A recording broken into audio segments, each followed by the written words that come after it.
Hi, I'm Dana. Tell me if this scenario sounds familiar.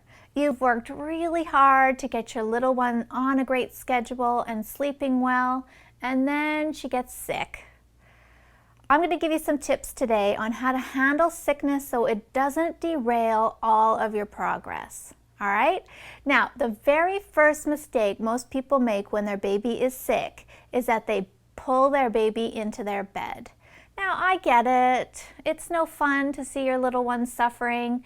And the truth of the matter is, when everyone is sick, we are going to have much more fragmented sleep, right? We're not comfortable, our nose is stuffy, we're coughing. There's no possible way anyone could sleep well and solidly through the night. So plan for some nighttime wake-ups. It's just going to happen.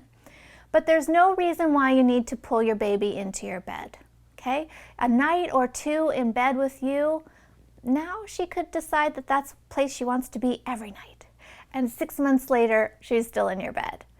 So if you're really concerned about her and you want to keep an eye through the night, then go to her. Pull in a mattress or air mattress and plop down on the floor for a couple of nights so you can keep a close eye and respond to her when she needs you, but not the other way around. It's much easier to get you out of the room than to get her out of your bed. The second mistake people make is that they go back to old props. And the most common one is to start feeding again in the middle of the night. Remember, you've worked really hard to get off night feedings. She's used to no night feedings. There's no real reason to go backwards.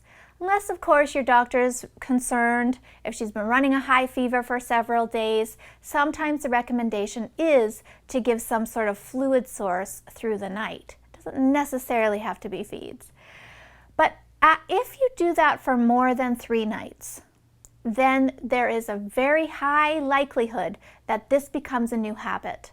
And you're doing it the 4th night and the 10th night and so on, and you're right back into the middle of the night feed. So if you're going to do it, I would encourage you, think it through, right? Is it really necessary? Is it, could we offer something else instead, maybe some water, so that we don't get back into the middle of the night feeds? Or things like rocking your baby in the middle of the night. The good news is, if they're really good at their own skills, then they won't really want you to mess around with them too much. I can remember my middle son having basically a whole year of one ear infection after the other. And he would accept a little bit of cuddles and, he would be happy to see us in the night, but then he would, push away and want to go back to his own crib. He's kind of like, okay, thank you for the cuddle. Now back to my own bed, please. So they really won't want you to mess around. So don't force it, okay? Don't try to rock baby to sleep in the middle of the night. Now, what happens if you're in the middle of doing the Sleep Sense program and baby gets sick right in the middle of it all? That's unfortunate when that happens, but it does happen, right? So my advice is try to keep going with the program because you don't want to confuse baby by waffling or going back to old ways. Try to stay consistent with it. You can always increase your comfort level though, and this would apply to any baby. Definitely go in. You don't need to wait any length of time. Go in, have a cuddle, wipe their nose, give them water, whatever you need to do to make them more comfortable. And then back into the crib to use their own strategies for getting back to sleep at that point. So if you just keep those few things in mind, you're going to breeze through sickness with relatively little upset to your baby's sleep habits and schedule. And then once the illness passes, she should go back to becoming that superstar sleeper that she's always been. Thanks so much for watching today. Sleep well.